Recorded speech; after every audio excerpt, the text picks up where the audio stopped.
गर फिरदौस बर रुए जमी अस्त, हमी अस्तो, हमी अस्तो, हमी अस्त। सच कहा था अमीर खुसरो ने, धरती पर अगर कहीं जन्नत है तो वो वादी कश्मीर में है। कश्मीर को कुदरत ने बेपनाह खूबसूरती बख्शी है, नैसर्गिक सुंदरता का खजाना यहाँ कदम कदम पर बिखरा हुआ नजर आता है। पर्वतराज हिमालय की गोद में बसे कश्मीर में कहीं ऊंची ऊंची चोटियां हैं जिन्होंने बर्फ की सफेद चादर ओढ़ रखी है, तो कहीं कलकल बहती नदियां हैं जिनका पानी जम्मू कश्मीर की जिंदगानी की कहानी सुनाता है। लेकिन धरती की जन्नत कहा जाने वाला कश्मीर एक लंबे अरसे से आतंकवाद की आग में झुलस रहा है। दहशतगर्दी के बारूद ने कश्मीर के दामन को तार तार किया है। अलगाववाद के पत्थरों की चोट से इस राज्य का दामन लहूलुहान हुआ है। लेकिन जम्मू कश्मीर के लोग तमाम बाधाओं के बावजूद देश के साथ कदम से कदम मिलाकर बढ़ते जा रहे हैं। जम्मू कश्मीर में एक बार फिर लोकतंत्र का महापर्व होने जा रहा है। आम चुनाव का बिगुल बज चुका है। आखिर 2019 के चुनावी महासंग्राम को लेकर कैसा है जम्मू कश्मीर का मूड, ये जानने के लिए न्यूज नेशन की टीम श्रीनगर पहुंची। श्रीनगर आए और डल झील ना आए, ये कैसे मुमकिन हो सकता है? कश्मीर को इस धरती का स्वर्ग कहा जाता है और बहुत मुमकिन है कि इस बात को लिखने वाला शख्स उस वक्त डल झील के किनारे ही बैठा हो। डल झील न सिर्फ यहाँ की पहचान है, बल्कि इन बहते शिकारों के नीचे जो डल झील का शांत पानी है, ऐसी ही शांति यहाँ के आवाम भी इस जम्मू कश्मीर के लिए मांगती है। लेकिन क्या ये इतना आसान है? जम्मू कश्मीर वो जगह है जिसे विशेष राज्य का दर्जा प्राप्त है। जम्मू कश्मीर वो जगह है जहां पर मुस्लिम एकमात्र राज्य ऐसा है जहां बहुसंख्यक आबादी में है। जम्मू कश्मीर वो जगह है जहां पर जम्मू कश्मीर के लोगों को धारा 370 और 35A का अधिकार प्राप्त है। लेकिन एक धड़ा ऐसा है जो ये चाहता है कि एक देश एक संविधान की मांग करे, तो वहीं क्षेत्रीय पार्टियां हैं जो लगातार इस मुद्दे की वकालत करती आई। क्षेत्रीय पार्टियों ने तो लोकल बॉडी इलेक्शन में इस मुद्दे को लेकर इलेक्शन का बायकॉट तक कर दिया था। आम चुनाव में भी ये मुद्दा गर्मा रहा है। अगर आंकड़ों की बात करें तो जम्मू कश्मीर में 6 लोकसभा सीटें हैं। बारामूला, श्रीनगर, अनंतनाग, लद्दाख, ऊधमपुर और जम्मू। इनमें से 3 सीटें बारामूला, श्रीनगर और अनंतनाग कश्मीर घाटी में हैं, जबकि 2 सीटें जम्मू रीजन में हैं, जबकि 1 सीट लेह लद्दाख की है। कोई गवर्नमेंट में ट्रेड के ऊपर कोई ध्यान नहीं दे रहा है। जो भी गवर्नमेंट आए, चाहे कोई भी नेशनल हो, पीडीपी हो, कांग्रेस हो, बीजेपी हो, कोई भी ध्यान नहीं दे रहा है कश्मीर के ऊपर। हाँ, अपना बन गया, वोट ले लिया लोगों से, बस हो गया काम बंद। हाँ, बैठ गया कुर्सी पर, बस छुट्टी हो गई। आने वाला लोकसभा या असेंबली का चुनाव होगा, वो एस्पिरेशन की बुनियादों पे लड़ा जाता है। यहाँ पर हम चाहते हैं कि मतलब हिंदू, मुस्लिम, सिख इतिहाद जो भी यहाँ पर सेकुलर सिस्टम है, उसको मद्देनजर रखकर रियासत जम्मू कश्मीर में या खासकर हमारे हिंदुस्तान में जो सेकुलर माइंड के लोग हैं, सेकुलर लोग हैं, वो चाहते हैं कि हम ऐसी एक सरकार लाए जिससे देश की डेवलपमेंट हो, देश की तरक्की हो, देश में प्रोसेस हो, देश आगे बढ़े, मुल्क आगे बढ़े, कोई फसाद ना हो, हिंदू मुस्लिम लड़ाई झगड़ा ना हो। 2014 के चुनाव में बीजेपी और पीडीपी को 3-3 सीट मिली थी, लेकिन नेशनल कॉन्फ्रेंस और कांग्रेस खाता भी नहीं खोल सके थे। इसके बाद जब विधानसभा चुनाव हुए तो उसमें भी पीडीपी और बीजेपी 2 सबसे बड़ी पार्टियां बनकर उभरी। खींचतान के बाद दोनों ने मिलकर सरकार भी बना ली। लेकिन ये कहना गलत नहीं होगा कि दल तो मिले लेकिन दिल नहीं मिल सके। ये पीडीपी और बीजेपी का सत्तारूढ़ गठबंधन 3 साल में ही बिखर गया और फिलहाल जम्मू कश्मीर में राष्ट्रपति शासन लगा हुआ है। मैं इस वक्त श्रीनगर की जामा मस्जिद पर खड़ा हूँ। जामा मस्जिद न सिर्फ कश्मीर की सबसे बड़ी जबकि सबसे पुरानी मस्जिदों में भी शुमार है। इसका निर्माण 1398 ईस्वी के भी पहले कराया गया था। बेहद खूबसूरत इस मस्जिद का इतिहास जितना पुराना है, उतनी ही पुरानी जम्मू कश्मीर में सियासी दावपेच और उठापटक की कहानी भी है। जम्मू कश्मीर में 40 साल में 8 बार राज्यपाल शासन और 2 बार राष्ट्रपति शासन लग चुका है। अभी भी हालात ऐसे ही हैं। हर मर्तबा वजह कई रही, लेकिन जो सियासी दावपेच में उठापटक रही या राज्यपाल शासन और राष्ट्रपति शासन के पीछे जो वजह रही, वो कभी बेमेल गठबंधन बने तो कभी किसी ने अपने नफा नुकसान के लिए इस प्रदेश को राजनीतिक अस्थिरता में झोंक डाला। अगर श्रीनगर सीट की बात करें तो 2014 के लोकसभा चुनाव में इस सीट से पीडीपी के तारिक अहमद कर्रा ने जीत दर्ज की थी। लेकिन 2017 में हुए उपचुनाव में ये सीट पीडीपी के हाथ से निकल गई। नेशनल कॉन्फ्रेंस के धाकड़ नेता फारूक अब्दुल्ला श्रीनगर से सांसद बनकर लोकसभा पहुंचे थे। श्रीनगर लोकसभा सीट की बात करें तो 2014 में हुए आम चुनाव में पीडीपी के तारिक हमीद कर्रा ने सीट जीती थी, लेकिन बाद में बीजेपी और पीडीपी ने मिलकर राज्य में सरकार बनाई, जिससे सियासी समीकरण बदले और उसके बाद नाराज होकर उन्होंने इस्तीफा दे दिया। 2017 में बाइपोल हुए और उसमें नेशनल कॉन्फ्रेंस के फारूक अब्दुल्ला ने सीट जीतकर अपने नाम कर ली। लेकिन अभी जो लोकल बॉडी इलेक्शन हुए इसमें पीडीपी और नेशनल कॉन्फ्रेंस दोनों ने ही चुनावों का बायकॉट कर दिया।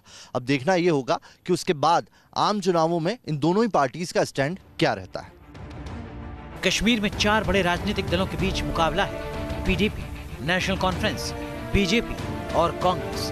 तमाम पार्टियों के अपने दावे हैं, लेकिन फिलहाल किसी भी पार्टी की लहर नजर नहीं आती। हालांकि अलग अलग पार्टियों के समर्थक अपनी जीत के दावे जरूर कर रहे हैं। अब हम लड़ेंगे इलेक्शन और हम एक अच्छी हुकूमत बनाएंगे और हम कमल खिलाएंगे, खुशबू वाला कमल, बीजेपी का कमल। 2019 कैसे देखते हैं हम? 2019 का जो आम चुनाव है उसे कैसे देखते हैं? अल्हम्दुलिल्लाह बीजेपी जीत कर आएगी और हम हुकूमत बनाएंगे इंशाअल्लाह ताला। मोदी जी वापस से आपको प्रधान? बिल्कुल सर, मोदी जी चाहिए। मोदी जी तो ग्रेट, मोदी जी एक ऑप्शन है। मोदी जी सेंटर में कौन आए, मोदी आए राहुल आए? राहुल आना चाहिए। तो मैं इस बारी के इलेक्शन में चाहूंगा कि राहुल जी हमारे आने वाले प्रधानमंत्री हो, सो दैट कि वो एक युवा है और वो युवा की जो है उनकी एस्पायरेशंस को समझ सकते हैं, उनकी एस्पायरेशंस को आगे ले जा सकते हैं। तो दैट्स व्हाई मैं चाहूंगा कि इस बारी जो हमारे प्रधानमंत्री है राहुल जी हो। वैसे श्रीनगर सिर्फ राजनीति नहीं, धर्म और संस्कृति की दृष्टि से भी एक अहम शहर है। हजरत बल दरगाह श्रीनगर की पहचान से जुड़ी है। पिछले आम चुनाव में जम्मू कश्मीर की अगर बात करें तो यहां पर 3 सीटों पर बीजेपी और 3 सीटों पर पीडीपी का कब्जा था। लेकिन 2017 में श्रीनगर में एक बार फिर से एनसी यानी कि नेशनल कॉन्फ्रेंस के फारूक अब्दुल्ला ने सीट पर कब्जा जमा लिया। हम हजरत बल दरगाह और मस्जिद पर पहुंचे हुए हैं। हजरत बल दरगाह की यहाँ पर बड़ी मान्यता है।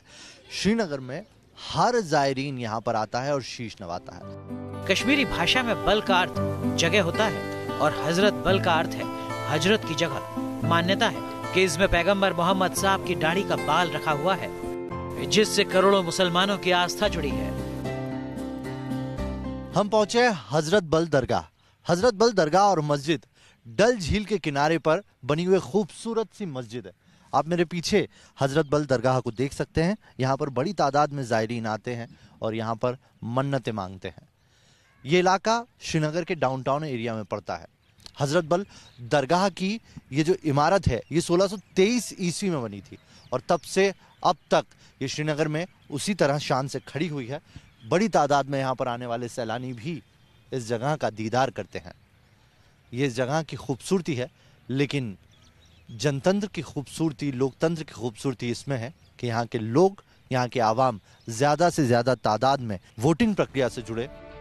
लाल चौक श्रीनगर की पहचान है, लेकिन अलगाववाद और आतंकवाद के दौर में लाल चौक पर तिरंगा ध्वज फहराना एक बड़ी चुनौती बन गया। कश्मीर जिसे धरती का स्वर्ग कहा जाता है, इस कश्मीर की रियासत और सियासत की नब्ज पकड़ने के लिए हम आए। यहाँ की ना सियासत आसान है, ना यहाँ पर चुनाव कराना आसान है। यहाँ पर विधानसभा चुनाव हो या लोकसभा चुनाव, उनके ऊपर पूरे मुल्क की नज़र होती है। हम इस वक्त श्रीनगर के उस जगह पर खड़े हैं जिसे कश्मीर का लाउड स्पीकर कह सकते हैं आप। ठीक समझे, हम लाल चौक में हैं। ये लाल चौक वो जगह है जिसका इतिहास हर बार आवाज़ उठाने के लिए इस्तेमाल किया गया है। इस लाल चौक से उठी हर आवाज़ की पूरे मुल्क में गूंज सुनाई देती है। श्रीनगर में लाल चौक पर पहली बार साल 1948 में तिरंगा ध्वज फहराया गया था। देश के पहले प्रधानमंत्री जवाहरलाल नेहरू ने तब लाल चौक पर झंडा फहराया था। हर जगह की मुसीबत अलग होती है। हर क्षेत्र की अगर बात करें तो वहाँ पर मुद्दे अलग अलग होते हैं। कश्मीर में हम जिस जगह पर हैं, यहाँ पर जिस ठंड और जिस मौसम के लिए सैलानी यहाँ का रुख करते हैं, उस जगह की अगर मैं बात करूँ तो यहाँ के लोगों के लिए वो मौसम मुसीबतों भरा होता है। आप शहर से थोड़ा सा आगे आएंगे तो कई ऐसे गांव आपको यहाँ मिल जाएंगे जहाँ पर छोटी छोटी बुनियादी चीज़ें तक नहीं है। यहाँ पर पानी लोगों को मैसर नहीं हो पाता और उसके पीछे वजह है मौसम में। आप देख सकते हैं किस तरीके से यहाँ पर पानी जम जाता है, नलके जम जाते हैं। अगर ये कहूँ कि इन्हें पानी पीने से लेकर दूसरी बुनियादी चीज़ों के लिए भी अगर ज़रूरत है पानी की, तो उसके लिए इसे इन्हें गर्म करना पड़ेगा। आप देख सकते हैं यहाँ पर जब बाढ़ आई थी, बाढ़ के बाद वो मलबा अभी तक इन नहरों के बीच में भरा पड़ा है।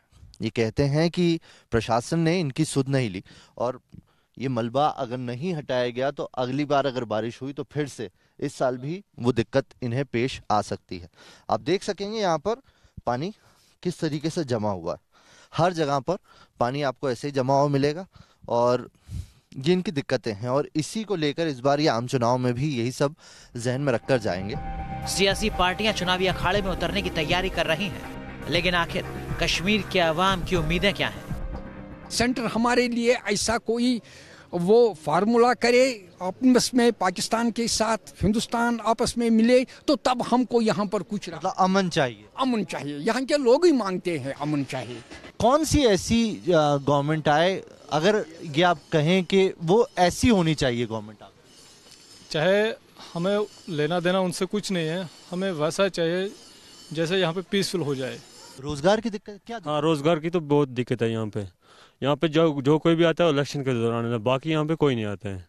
तो यहाँ पे रोड की भी प्रॉब्लम है और बेरोजगारी है बहुत, यहाँ पे पानी की है किल्लत और बहुत सारी प्रॉब्लम है यहाँ पे, मगर आता कोई नहीं बीज यहाँ पे। ना किसी जगह से जमीन को रोजगार मिलता है ना कुछ, दिन भर दरबदरी करते रहते हैं और खाने के लिए वक्त पर नहीं मिलता है। पाकिस्तान प्रायोजित आतंकवादी हिंसा से त्रस्त कश्मीर के लोगों के लिए सबसे बड़ी ख्वाहिश है अमन बहाली। शांति कायम होगी तभी तरक्की का रास्ता खुलेगा। कुल मिलाकर अमन चाहिए, अमन होगा तो सब। हम सिर्फ यहाँ पे चाहते हैं अमन होना चाहिए बस, बाकी कोई लेना देना हमको नहीं, सिर्फ पीसफुल होना चाहिए। और हम दिल से भी चाहते हैं पीसफुल, यहाँ से भी आवाज आनी चाहिए, वहाँ से भी पीसफुल आवाज। कश्मीर की चुनाव यात्रा में आगे बढ़ने से पहले जरा कश्मीर के चुनावी गणित पर नजर डालें। 2011 की जनगणना के मुताबिक जम्मू कश्मीर की पॉपुलेशन करीब 1,26,00,000 है। इसमें कश्मीर घाटी की आबादी करीब 54 लाख है, जबकि जम्मू एरिया की जनसंख्या 69 लाख है। लद्दाख की जनसंख्या करीब 3 लाख है। कश्मीर घाटी में मुस्लिम बहुसंख्यक हैं। राज्य में मुसलमानों की आबादी करीब 68.31% है, जबकि हिंदुओं की आबादी 28.43% के करीब है। जम्मू कश्मीर में 22 जिले हैं, इनमें से 17 जिलों में मुस्लिम बहुसंख्यक हैं। इनमें से 10 जिले कश्मीर में हैं, 6 जम्मू में और 1 लद्दाख में। वहीं हिंदू धर्म के लोग 4 जिलों में बहुसंख्या में हैं और लेह में बौद्ध धर्म के लोगों की तादाद सबसे ज्यादा है। श्रीनगर की कहानी शंकराचार्य पर्वत की चर्चा के बिना पूरी नहीं हो सकती। ये मंदिर श्रीनगर में डल झील के पास शंकराचार्य पर्वत पर स्थित है। शंकराचार्य मंदिर समुद्र तल से 1100 फीट की ऊंचाई पर है। यहाँ से श्रीनगर और डल झील का बेहद खूबसूरत नजारा दिखाई देता है। ये मंदिर कश्मीर स्थित सबसे पुराने मंदिरों में से एक है। इस मंदिर का निर्माण 371 ईसा पूर्व करवाया गया था। डोगरा शासक महाराजा गुलाब सिंह ने मंदिर तक पहुंचने के लिए सीढ़ियां बनवाई थी। इसके अलावा मंदिर की वास्तुकला भी काफी सुंदर है। जगत गुरु शंकराचार्य अपनी यात्रा के दौरान यहाँ आए थे। जम्मू कश्मीर की कहानी शंकराचार्य मंदिर के जिक्र के बिना अधूरी है। डल झील के किनारे बना हुआ यह मंदिर न सिर्फ कश्मीर का सबसे बड़ा मंदिर है, बल्कि सबसे प्राचीन मंदिरों में भी इसका नाम है। ये मंदिर 371 ईस्वी से भी पहले डोगरा शासकों द्वारा बनवाया गया था। इस मंदिर का यहाँ पर मौजूद होना यह बताता है कि कश्मीरी पंडितों का वजूद कश्मीर में कितना पुराना रहा। 2014 आम चुनाव की अगर बात करें तो उस वक्त इस मुद्दे ने खूब हवा पकड़ी। बीजेपी ने न सिर्फ जम्मू बल्कि पूरे देश में इस मुद्दे को हवा में लाया और कश्मीरी पंडितों की घर वापसी का संकल्प लिया। हालांकि इस चुनाव में अभी ये मुद्दा न के बराबर है, लेकिन मुद्दा बना हुआ है। कश्मीर में चुनाव के समय न सिर्फ आतंकवादी बल्कि अलगाववादी भी खलल पैदा करने की साजिश रचते हैं। कई बार चुनाव के बहिष्कार का ऐलान भी किया जाता है, लेकिन जम्मू कश्मीर के लोग देशभक्ति की मिसाल पेश करते हुए हर बार चुनाव में हिस्सा लेते रहे हैं और अपनी सरकार चुनते रहे हैं। और बाकी वोट वगैरह जो है अगर देना होगा हम बड़ी पहले भी देते आए और खुशी से देंगे। क्यों ये इलेक्शन में ये वोट वगैरह जो कि ये पंचायत इलेक्शन हुआ उसमें सब लोगों ने हिस्सा लिया है, सबों ने, कोई नहीं पीछे हट गया। जो बूढ़े थे चलने के बगैर उनको लोगों ने कंधे पर उठाकर वोट दिए, वो किए ये किए। लेकिन अब ये है कि हाँ, इन लोगों का भी कुछ देखना चाहिए कि हाँ ये जो लोग हैं रैयत अयाल जो होता है वह माँ बाप के सिर पर होता है, रैयत जो होती है वो बादशाह के सिर पर होती है। बादशाह अगर रहम दिल हो तो रैयत को हर किस्म की आसाइश मिलेगी। हम वोट तो डाल देते हैं, पीछे में रोजगार नहीं होता है इसीलिए, और हम डालते भी हैं। हमने मेरे वोट तो लगभग हो गया 4 साल से 5 साल से पीछे से, मैंने तो कभी वोट ज़ाया ही नहीं किया। हर इलेक्शन में अतीत के आधार पर भविष्य की रणनीति तय की जाती है। अगर जम्मू कश्मीर के चुनावी इतिहास की बात करें तो 2014 के लोकसभा चुनाव में जम्मू कश्मीर में करीब 50% मतदान हुआ था। बीजेपी ने 3 सीटें जीती थीं और उसे 32.6% वोट मिले थे। लद्दाख, उधमपुर और जम्मू बीजेपी के खाते में गई। इसी तरह पीडीपी ने बाकी 3 सीटें हासिल की थी, लेकिन उसे महज 20.7% वोट मिले थे। कांग्रेस को एक भी सीट नहीं मिली, हालांकि उसके खाते में 23% से ज्यादा वोट आए थे। नेशनल कॉन्फ्रेंस की झोली भी खाली रही और उसे 11.2% वोट हासिल हुए थे। हालांकि 2017 के उपचुनाव में नेशनल कॉन्फ्रेंस को श्रीनगर सीट जीतने में सफलता हासिल हुई। हाँ, मुल्की सतह पर जो पार्लिमानी इंतखाबात हो रहे उसका इम्पैक्ट या उसकी सियासत जो मुल्की सतह पर है उसका यहाँ पे कोई उतना असर नहीं पड़ेगा। जम्मू कश्मीर की जहाँ तक सियासत की बात है उसका कोई असर नहीं पड़ेगा। यहाँ की जो सियासत है वो मुल्क की सियासत से मुख्तलिफ है। यहाँ अलग मामलात है।